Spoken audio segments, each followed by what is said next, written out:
Tão logo ficou claro que o Brasil teria de enfrentar medidas duras de distanciamento social por causa da pandemia do coronavírus, o presidente da Câmara anunciou em março que a casa não iria parar.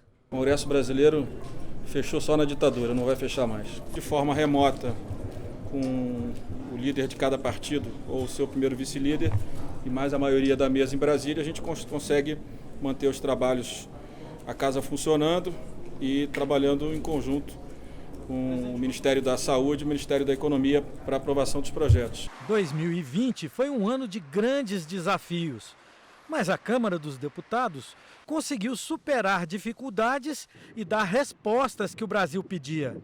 Ao lado do Senado, foi a primeira casa legislativa do mundo a entrar em funcionamento remoto.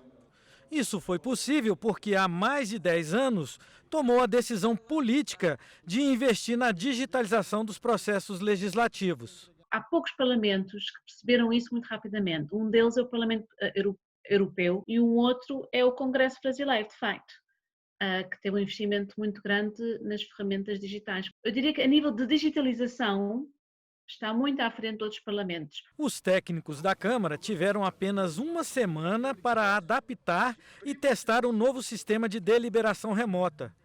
O ponto de partida foi o aplicativo Infoleg, ferramenta criada em 2016 para que parlamentares e cidadãos pudessem, por meio de dispositivos digitais, acompanhar as sessões, conferir projetos e os resultados de votações.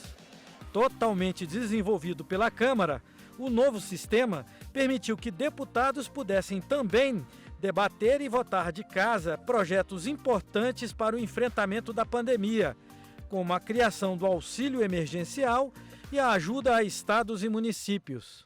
O sistema de reunião e votação remota foi fundamental para que o parlamento brasileiro fosse capaz de, no momento de pico da crise sanitária, dar respostas ao país, aprovando medidas legislativas para diminuir os danos decorrentes dos efeitos sanitários, econômicos e sociais da crise do coronavírus. No ano de pandemia, a Câmara funcionou muito bem, mesmo com as votações remotas, os deputados nos seus estados. Nunca nós votamos matérias com tanta unidade como nesse período de pandemia. As iniciativas de combate à Covid-19, elas foram todas tomadas pelo Congresso, especialmente pela Câmara. Tivemos a oportunidade de votar tudo aquilo que era essencial para que pudéssemos entregar ao governo as condições de atender os brasileiros. O resultado tem sido igual. Nós reunimos os líderes, nós conversamos, nós sabemos as demandas, nós estudamos e damos parecer nas suas demandas e negociamos a votação dentro daquilo que cada partido pretende colocar no texto, daquilo que cada partido pretende suprimir do texto. Fazemos um acordo para a votação, o que não tem acordo vai a voto. É absolutamente normal. Esse pioneirismo colocou a Câmara na liderança da cooperação que se formou entre parlamentos de todo o mundo para a troca de experiências em torno dos sistemas de deliberação remota. Servidores da casa foram convidados para explicar o funcionamento de suas ferramentas digitais. As artificial intelligence development has a long learning curve, it is expected that organizations, that parliament, try to choose the right place to invest on digital services based on AI. So we also had implemented a few initiatives using AI in this direction. O trabalho remoto trouxe economia e agilidade ao Congresso no momento em que era necessário dar respostas rápidas e poupar recursos. Mas a experiência demonstrou também que o modelo ainda tem limitações. Precisa aperfeiçoar, mas é preciso criar condições para uma total participação dos parlamentares nas comissões também. Um parlamento importante como esse não pode debater apenas no plenário. É preciso garantir com que as comissões funcionem. Imaginar que a gente passou o ano inteiro sem o Conselho de Ética funcionar é inadmissível. Eu, particularmente, me adaptei bem, considero que bem a esses sistemas remotos para a realização de reunião. Confesso que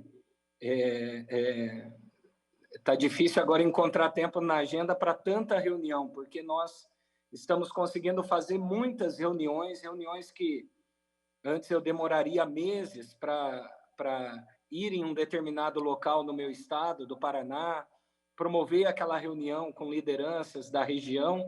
Hoje eu consigo otimizar isso através dos sistemas remotos. Eu estou tendo, confesso, certa dificuldade, por conta da suspensão das atividades presenciais, na tarefa de articulação política.